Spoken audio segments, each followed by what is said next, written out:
오늘 말씀의 제목을 언어는 씨앗이다, 이 제목으로 여러분들에게 말씀을 드리려고 합니다. 우리는 같은 말을 사용하지만은 그 말의 열매가 얼마든지 다르다는 것을 많이 경험하고 있습니다. 성경 말씀을 보면 잠언서 12장 18절에 혹은 칼로 찌름같이 함부로 말하거니와 지혜로운 자의 혀는 양약 같으니라, 그렇게 말씀을 했습니다. 칼로 찌르면 상처를 입고 생명이 위험해집니다. 그리고 양약은 그 상처 입은 상처를 치유하여 생명을 건강하게 하는 역할을 합니다.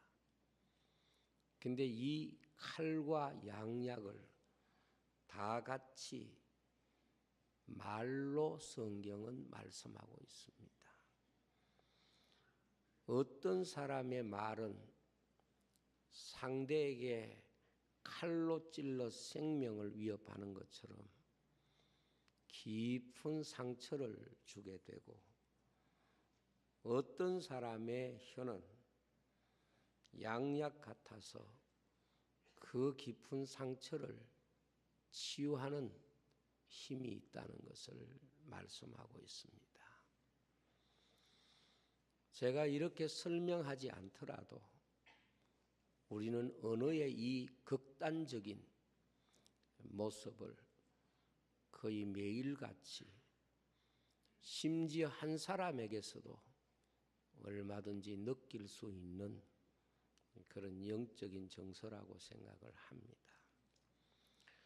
우리가 이 세상을 살아가면서 행동에 대해서는 법적인 엄중한 책임을 져야 하고 묻습니다.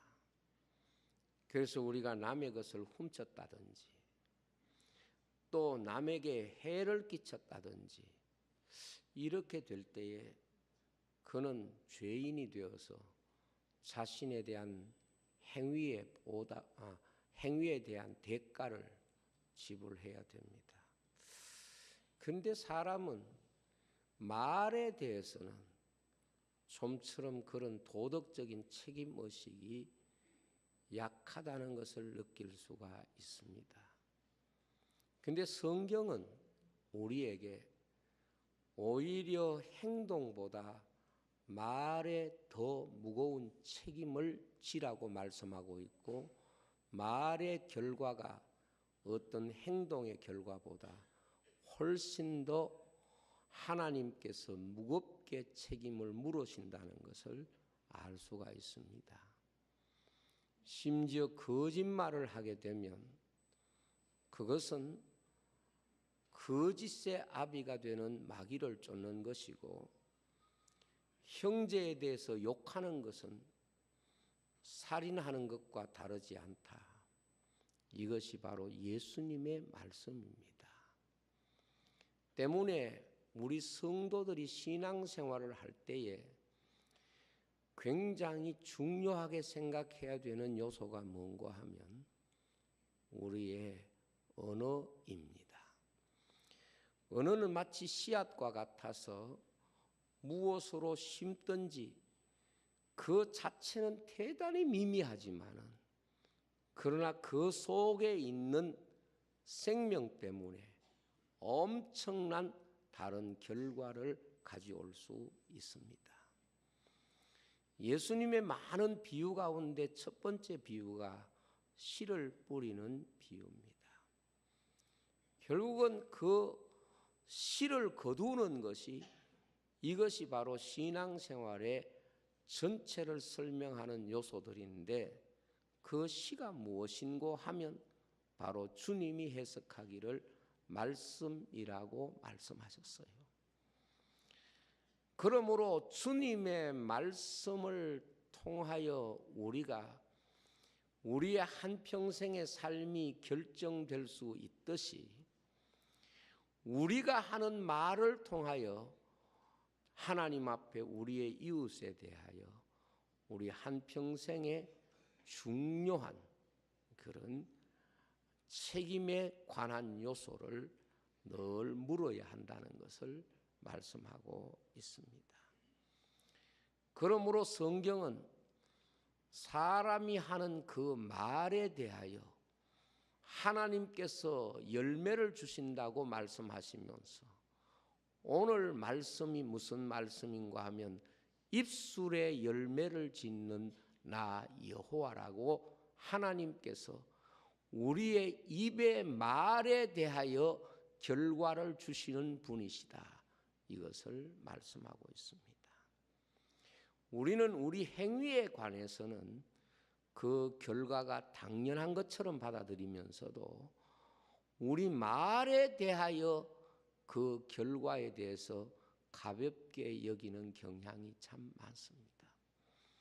우리가 영적으로 조금 성숙해 보면 하나님이 우리의 행위에 대하여 그 결과를 물으시는 것보다, 책임을 물으시는 것보다 말에 대하여 책임을 물으시는 것이 훨씬 엄중하다는 것을 느끼게 되리라고 생각을 합니다.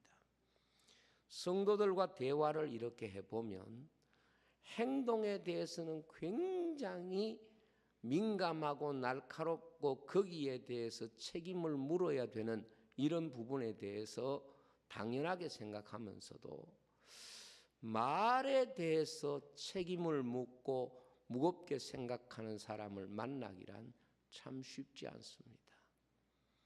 그런데 성경은 우리의 행위를 따라 심판하시는 하나님에 대해서도 말씀하시지만은 대개 하나님의 심판을 받은 사람들의 특징 가운데 하나는 행동 때문이라기보다는 그 말에 있었다는 사실을 우리가 기억해야 됩니다.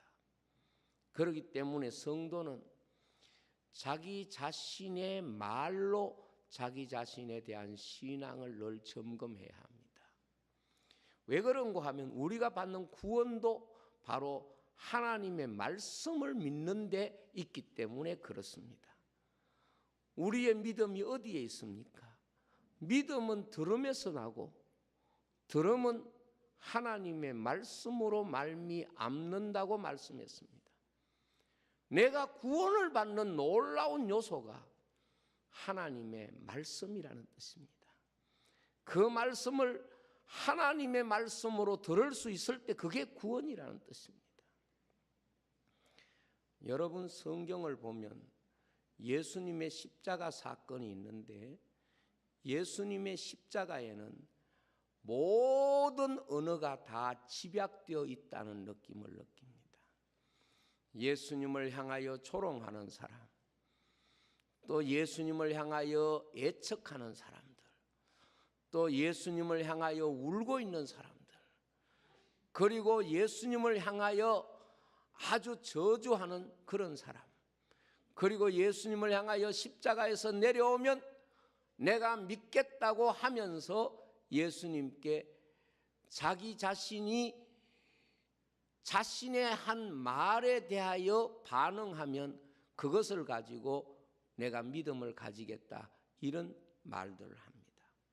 그러나 그 많은 세상의 수많은 언어가 집중되는 그곳에서도 결국 주님의 말씀을 영적으로 들은 사람이 구원 얻습니다.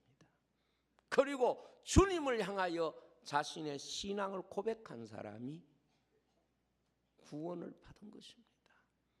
그 사람이 세상적으로 의로웠거나 그 사람이 세상적으로 다른 사람보다 훨씬 도덕적인 인생이었거나 그렇지 않습니다. 어떻게 보면은 주님의 말씀을 듣고 주님 앞에 바르게 신앙 고백한 그 한 가지가 그 십자가에서 구원의 사건을 설명하는 아주 중요한 주제라는 것을 알 수가 있습니다. 많은 사람들이 바리새인처럼 신앙생활을 합니다. 어떻게 보면은 자기 자신이 행할 수 있는 것, 자기 자신과 관계 있는 것, 이런 것을 자꾸 종교화시키고 하나님이 내게 주신, 하나님이 우리에게 주신 그 말씀에 대해서는 오히려 가볍게 생각하는 이런 경향들이 참 많이 있다는 것을 느끼게 됩니다. 여러분, 신앙생활은 하나님께서 우리에게 주시는 그 말씀에 반응하는 것이고, 그 말씀을 믿는 것이고, 그리고 그분 앞에 우리가 어떤 신앙의 고백을 드릴 수 있느냐 하는 것이 신앙생활의 대단히 중요한 요소입니다. 그래서 성경은 구원을 설명할 때에 하나님의 말씀을 들을 줄 아는 것이 구원이고, 구원의 백성들의 특징이 뭔가 하면 하나님 앞에 자기의 신앙을 주로 고백하고 주님 앞에 고백하는 그것이 신앙생활의 중요한 요소라는 것을 말씀합니다. 오늘 여러분들이 이 한 가지를 먼저 생각하는 것이 아주 중요합니다. 무언가 하면 우리의 행동만큼이나 우리의 언어는 하나님 앞에 동일하게 의무를 가져야 하고 그 말에 대하여 책임을 물으신다는 것입니다. 그래서 성경은 내 말로 내가 정죄함을 받고 내 말로 내가 의롭다함을 얻는다, 그렇게까지 말씀하고 있고, 야고보 사도는 말에 실수가 없는 사람은 온전한 사람이라고 말하면서 이 사람의 혀가 뭔가 하면 차로 말하면 핸들과 같은 것입니다. 핸들은 차 전체에 있어서 실질적으로 보면은 지극히 작은 부분에 속하지만은, 그러나 그 핸들이 차 전체의 방향을 결정하고, 운전한다는 것이 차를 몬다는 것이 다른 게 아니고 핸들을 조종하는 능력을 말하는 것입니다. 신앙생활이 무엇입니까? 우리의 언어 생활을 하나님 앞에서 바로 세우고 바로 고백하고 바로 듣는 것입니다. 그래서 로마서에 보면 믿음은 들음에서 나고 들음은 하나님의 말씀으로 말미암는 것이고, 누구든지 예수 그리스도를 주로 고백하고 시인하면 하나님의 자녀가 되는 권세를 주신다는 말씀이 무엇입니까? 물론 이 말씀이 입술 속에만 있는 이런 말을 말하는 것은 아닙니다. 지금부터 제가 사람이 말하는 이 말이 가지고 있는 그 근원적인 부분을 여러분과 함께 나누면서 여러분들이 진정한 하나님의 백성으로 하나님 앞에 신앙을 고백하고 또 하나님이 우리에게 주신 거룩한 음성을 들을 수 있기를 바랍니다. 너무 마음이 아픈 그 가운데 하나가 뭔가 하면, 사람들을 이렇게 만나보면 말씀 아닌 것을 가지고 말씀처럼 생각하고 그것이 한 인생의 삶을 복되게 할 것이라고 생각하는 것입니다.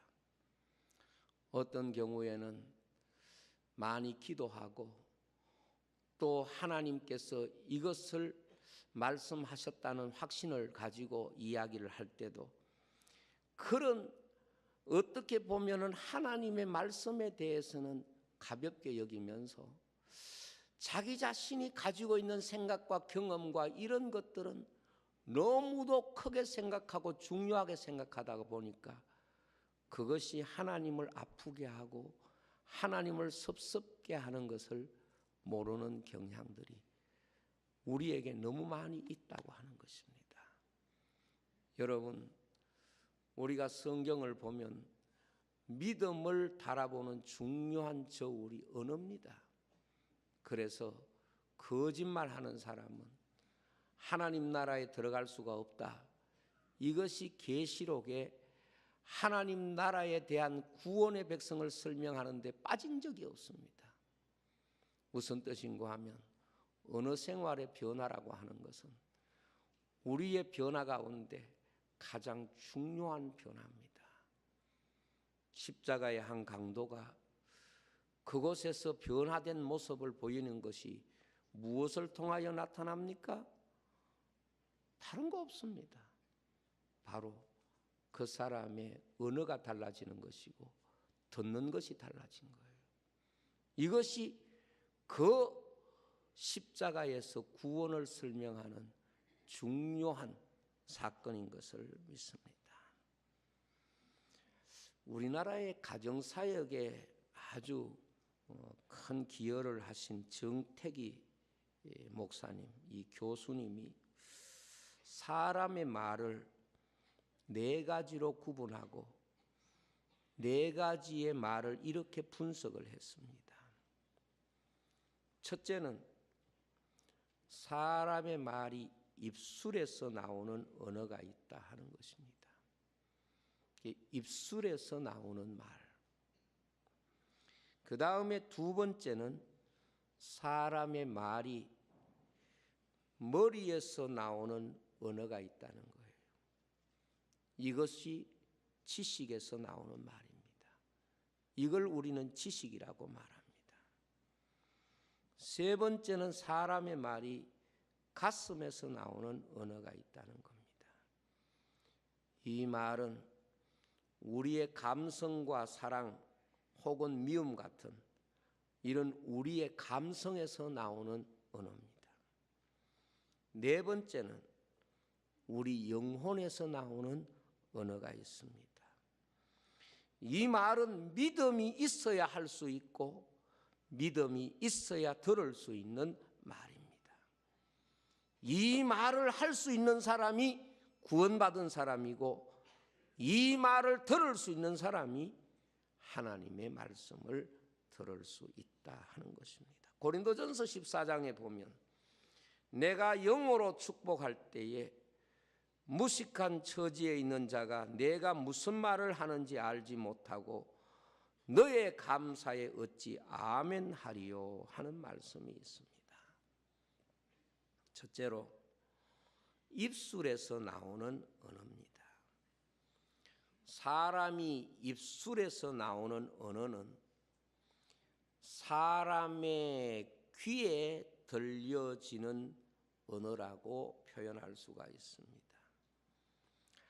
이 입술의 언어를 정리하기를 이 입술의 언어는 생명력이 없는 언어라 그렇게 정의를 했습니다. 바꾸어 말하면 입에서 나오는 언어는 우리의 귀에만 머물다가 가는 언어라는 것입니다. 오늘 현대 사회는 참 많은 말을 들으면서 살아갑니다. 정말 말의 홍수 속에 우리가 살아가고 있습니다. 사람은 정말 듣고 싶은 말이 많은 거예요. 그래서 말세가 되면 사람들은 사욕을 쫓을 스승을 많이 둔다고 그랬습니다. 그런데 하루 종일 이 인류 역사 가운데 지금처럼 말의 홍수에 살고 있는 세대가 없었습니다.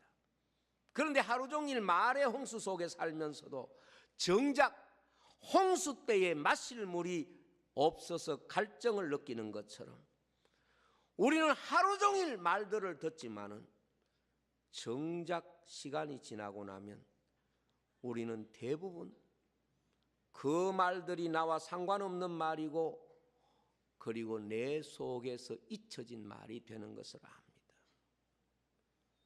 입술에서 나오는 언어 가운데 가장 대표적인 것이 잔소리와 같은 말이라고 합니다. 이 잔소리를 또 많이 하는 사람이 부모님과 선생님이라고 합니다. 요즘은 이제 거기에 하나 더 보태가 아내의 잔소리도 포함이 된다고 합니다. 그런데 하루 종일 뭔가 말하는데 그런데 그 말이 듣는 자의 마음에까지 들어가지 않고 귀에만 머물다가 가기 때문에 평생을 듣는데 그 말이 그야말로 귀에만 머물다 가는 말이 되기가 쉽다는 말입니다. 우리가 자녀들에게 이렇게 저렇게 말하고 또 선생님이 아이들에게 이렇게 저렇게 말하면 아이들의 마음을 열지 않으면 그 말이 나빠서가 아니고 그 말이 가치 없어서가 아니나 좀처럼 그 많은 말들이 그 아이들의 마음 속에 들어가기가 어렵다, 그렇게 볼 수가 있습니다. 입으로는 예 하지만은 그 말이 별로 사람의 마음에 변화를 주지 못합니다. 저는 이 말을 성경적으로 표현하면 길바닥에 떨어진 씨 같은 말과 아닌가 그래 싶어요. 아무리 많은 씨를 길바닥에 던진다고 해도 길바닥에서는 열매를 거둘 수 없고 그 씨가 생명을 가질 수가 없는 것입니다. 요즘 아이들에게 자꾸 잔소리 같은 이런 말들을 많이 하다가 보니까 정말 필요한 말들을 부모가 자식에게 들려주지 못하는 시대가 되었다는 것입니다. 제가 얼마 전에 글을 읽었는데 어떤 청년이 차를 몰고 가다가 교통사고를 낸 거예요. 그리고 그 교통사고를 낸 그 앞에 지금 피를 흘리면서 차에 치인 사람이 있는 거예요.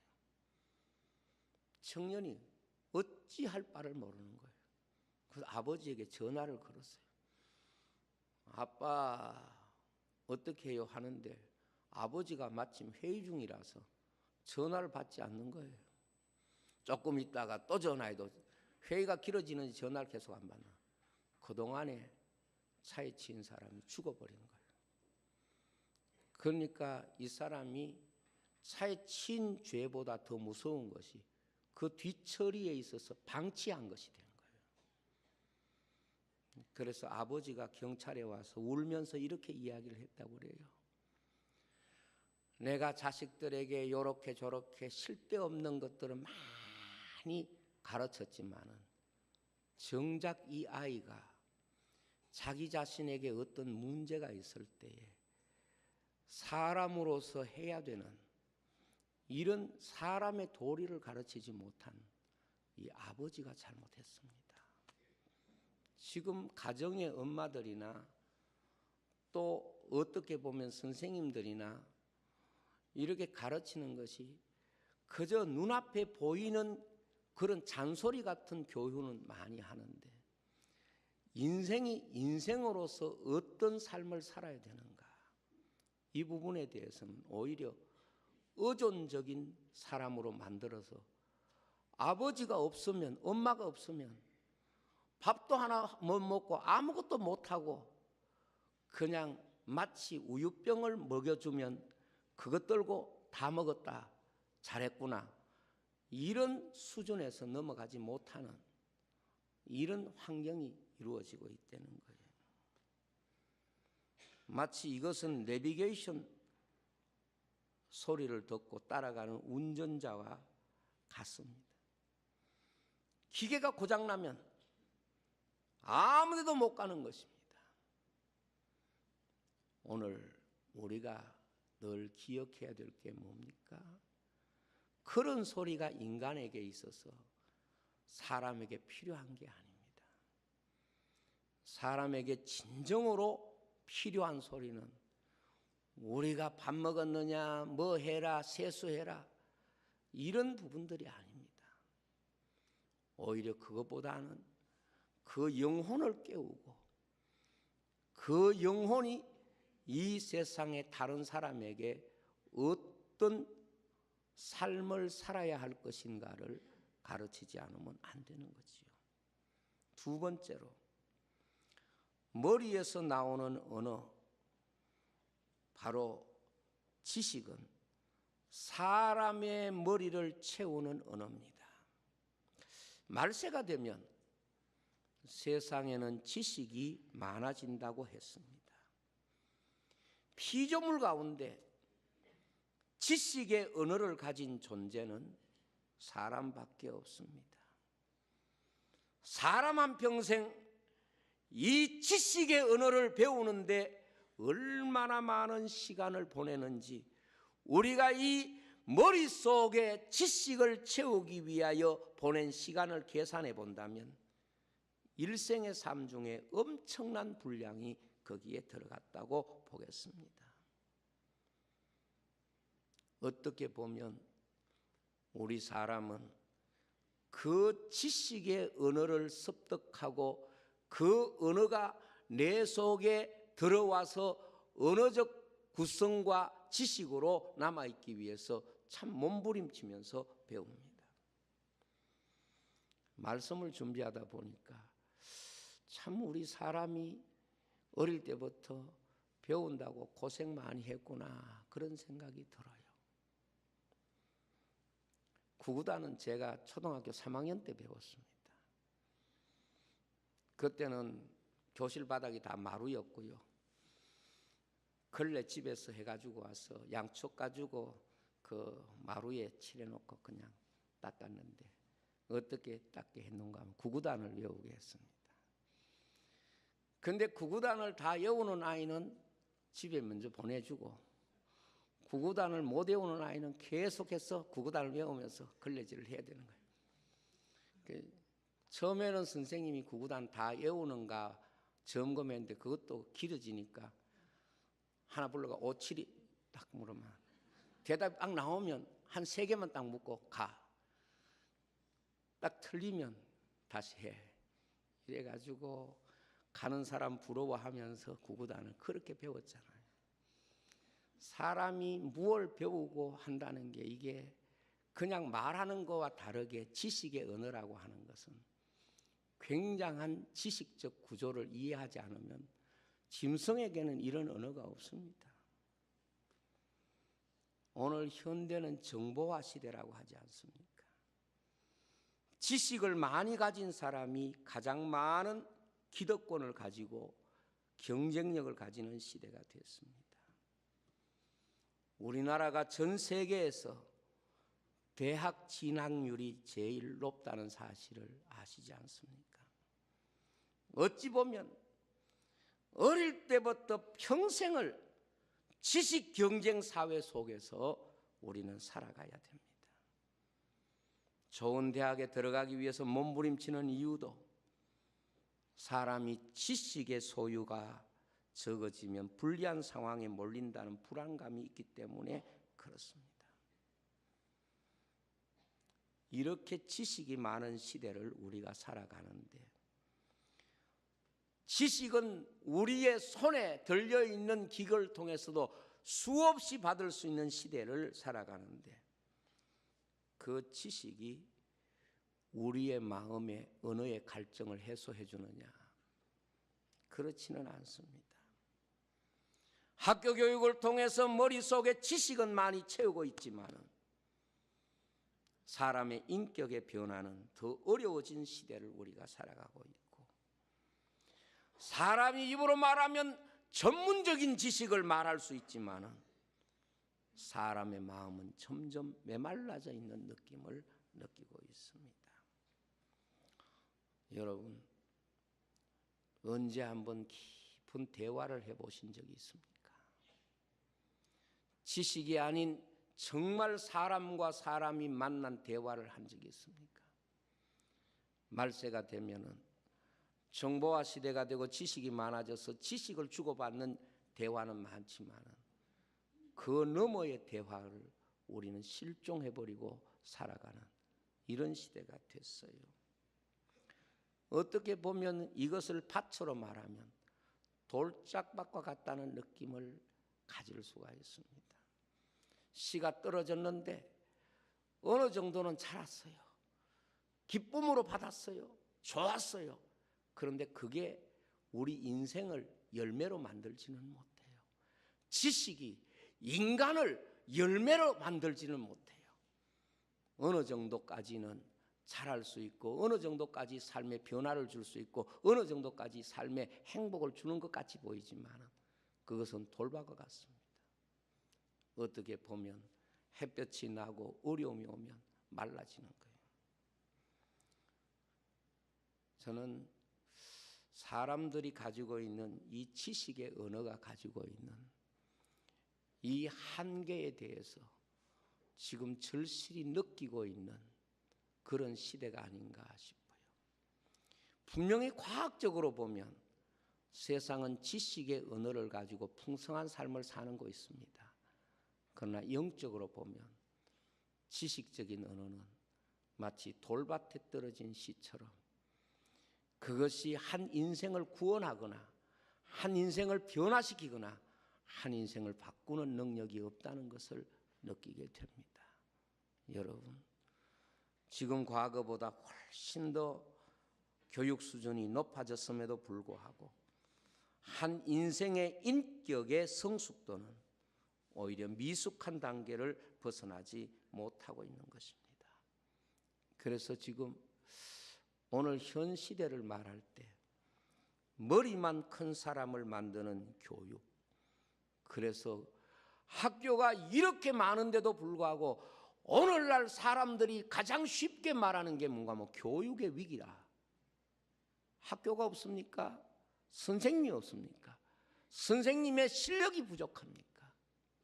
그러나 이 교육적인 언어, 지식의 언어는 어디까지나 육신적인 삶은 조금 풍성하게 하는지 몰라도 영적으로 열매까지 가지는 못한다는 것이죠. 세 번째로 가슴에서 나오는 언어가 있습니다.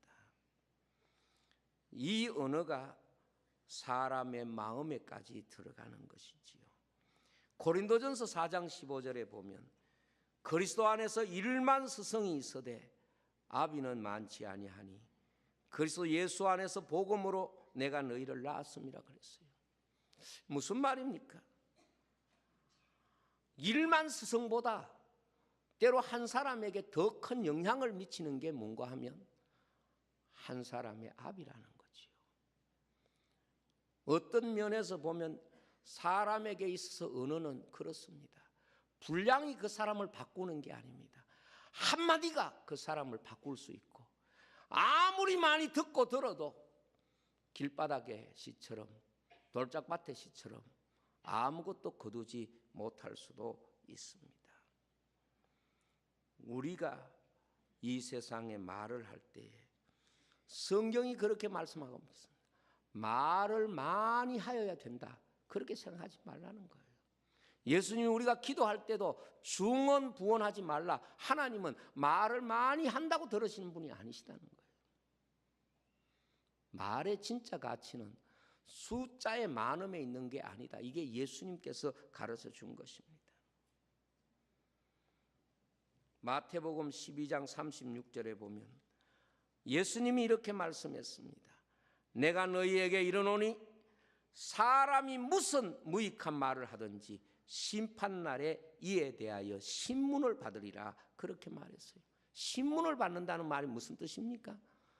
세상의 재판 행위를 말하는데 이 세상의 재판은 언어보다는 행동을 신문하지만 하나님은 우리의 언어에 대하여 분명히 신문하신다.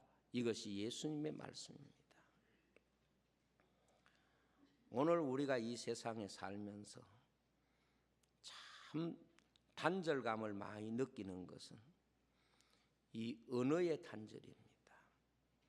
대화의 단절은 함께 서로 말을 하지만은 그 사람의 마음과 만남이 이루어지지 않는 것을 말하는 것입니다.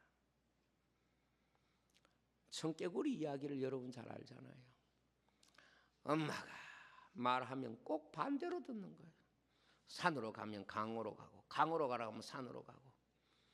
그 청개구리 엄마가 얼마나 답답하면 죽으면서 내가 산에 묻어달라면 이놈은 틀림없이 강에 묻을 거라고 생각하고 그래서 강에 묻어달라 그랬더니만 이게 엄마 죽고 나니까 이제 그 엄마의 말이 마음에 들어오는 거예요. 그래서 그대로 했더니 비 올 때마다 엄마 떠내려간다고 운다. 그런 이야기잖아요. 오늘 우리가 이 세상에 살면서 참 마음과 마음이 연결되는 이 언어를 서로 나누기가 어렵다는 거예요. 그래서 저는 마치 마음의 언어를 성경에 예수님의 밭으로 말하는데 가시밭 같은 느낌이 들어요. 너무 얽혀져 있어요. 사람들과 마음이 대화를 나누기 위해서 얼마나 많은 장벽들이 있고 얼마나 많은 것들을 지금 치워야 되고 잡초를 치워야 되는가, 그런 느낌이 듭니다. 그러나 여러분, 잡초를 제거하고 나면 그게 알곡이 자라게 될 줄로 믿습니다. 네 번째로 영혼에서 나오는 언어가 있습니다. 그리고 그 언어는 사람을 구원하는 언어입니다. 성경에 믿음은 들음에서 나고 들음은 하나님의 말씀으로 말미암는다고 말씀했습니다. 믿음은 하나님의 말씀을 들을 수 있는 사람만이 가질 수 있습니다. 그리고 그 하나님의 말씀을 믿는 사람만이 하나님의 거룩한 백성이 되는 것이죠. 초대교회 베드로가 설교할 때에 그냥 베드로는 하나님의 말씀을 전하지만은 그 하나님의 말씀을 하나님의 말씀으로 들은 사람은 교회고 회개운동이 일어나고, 어떤 사람은 하나님의 말씀을 들으면서도 대낮에 쇳술에 취했다 이렇게 비난을 했습니다. 스데반은 어떤 상황 속에서도 자기 입에서 나오는 말이 아니고 자기 머리에서 나오는 말이 아니고 자기 가슴에서 나오는 말도 아니고 자기 믿음에서 나오는 고백을 했던 사람입니다. 이게 믿음입니다. 12정탐꾼 가운데 열정탐꾼은 입에서 나오는 말을 합니다. 머리에서 나오는 말을 합니다. 그 말이 논리적인 것 같지만은 그들은 구원받지 못했습니다. 여호수아와 갈렙은 믿음에서 나오는 말을 합니다. 그렇기 때문에 하나님이 그들의 하나님이 되어 주신 것입니다. 스데반은 사람들이 귀를 막았다고 그랬어요. 스데반이 말씀을 전하는데 사람들이 그 말을 듣기 싫어서 귀를 막았습니다. 그리고 성문으로 끌고 가서 돌로 내려쳐 죽일 때에 스데반은 순교하면서 큰 소리로 주여 이 죄를 저들에게 돌리지 마옵소서 하고 자니라, 그렇게 되어 있어요. 여러분, 스데반이 드린 그 기도는 믿음에서만 할 수 있는, 하늘나라의 소망을 바라보는 자만이 할 수 있는, 그래서 하나님 나라를 바라본다고 그가 고백을 했던 것이지요. 여러분, 기독교 복음은 바울 신학에서 완성이 됩니다. 그런데 바울 신학의 뿌리가 어디 있느냐? 많은 학자들이 바울 신학의 뿌리를 스데반의 순교에 둡니다. 왜? 스데반이 순교당할 때 사울이라고 하는 청년이 이 사실을 보고 있습니다. 그래서 바울은 한평생 그 스스로가 복음을 전하면서 자기 자신을 누구에게 비추어서 늘 부끄럽지 않으려고 애썼을까? 많은 성경학자들이 스데반에게, 자기가 스데반을 죽이는데 앞장섰으니까 스데반의 신앙이 언제나 그에게 있어서 중요한 기준이 되었다는 것입니다. 여러분, 요셉이 어떤 사람입니까? 요셉은 인간적으로 하고 싶은 말이 많을 거예요. 입에서 나오는 말도 할 수 있고, 지식에서 나오는 말도 할 수 있고, 감정에서 나오는 말도 할 수 있습니다. 그러나 요셉이 그 형들에게 하는 말은 그런 말들이 아닙니다. 하나님이 나를 이곳에 먼저 보냈습니다. 믿음에서 나온 말을 했기 때문에 그가 하나님의 백성인 줄로 믿습니다. 다윗도 사울이 자기를 죽이려고 따라왔는데 옷자락을 베고 돌아가는 그 사울 뒤에서 옷자락을 흔들면서 이렇게 말합니다. 내가 지금 당신에게 하는 말은 당신이 나를 죽이려고 왔지만 나는 하나님의 말씀 때문에 당신에게 해를 입히지 아니하였나이다. 하나님이 이 일에 대하여 판단해 주시기를 원합니다. 이렇게 말합니다. 무슨 말을 하는 거예요? 자신이 하나님에 대한 믿음을 고백하는 것입니다. 여러분, 우리가 누구를 만났든지 우리는 입에서 나오는 대로 말하는 사람도 있어요. 조금 나은 사람은 지식을 말하는 거예요. 자기 지식을. 그리고 조금 더 나은 사람은 자기 마음에서 나오는 가슴의 말을 하는 거예요.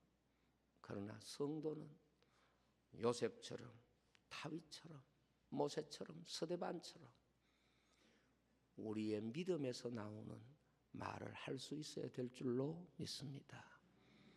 여러분들이 이제 명절을 맞이합니다. 누구를 만나든지 믿음에서 나오는 말에 집중해 보시기 바랍니다.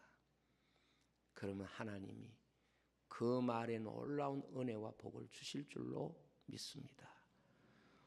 우리가 믿음에서 나오는 그 말을 할 때 하나님이 그 말을 통하여 열매를 맺게 하시는 거예요. 저는 이 네 번째 믿음에서 나오는 말이 뭐냐? 예수님의 비유로 말하면 옥토에 떨어진 씨라고 생각합니다. 30배, 60배, 100배의 열매를 거두게 하실 줄로 믿습니다. 믿음으로 말하라. 이것이 바로 입술의 열매를 지는 하나님 앞에 우리의 생애 속에 우리는 놀라운 축복의 씨가 되고 구원의 씨가 되고 은혜의 씨가 될 줄로 믿습니다. 기도하겠습니다.